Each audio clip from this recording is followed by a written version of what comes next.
Garnish करते हैं फिर आपको दिखाते हैं। ये व्यूअर्स हम अपने कुछ फ्रूट्स की से गार्निश करेंगे। बनाना डालूंगी मैं ऊपर,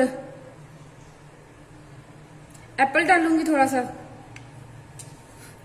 साथ नार डालूंगी।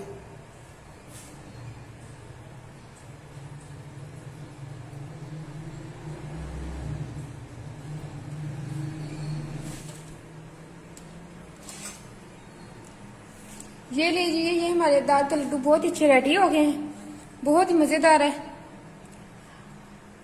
आप भी बनाना, अपने घर वालों को बना के खुश करना। अगर आपने मेरे चैनल को सब्सक्राइब नहीं किया, मेरे चैनल को सब्सक्राइब करना, लाइक करना, शेयर करना फ्रेंड और फैमिली के साथ। इसी तरह की इजी और आसान रेसिपीज में लेके आती रहूंगी आपके लिए। बहुत ही मजे के, बहुत ही टेस्टी हैं। आप एक दफा बनाएंगे तो आप बार बार बनाएंगे इंशाल्लाह। और मुझे दुआओं में याद रखना। ओके, अल्लाह हाफिज।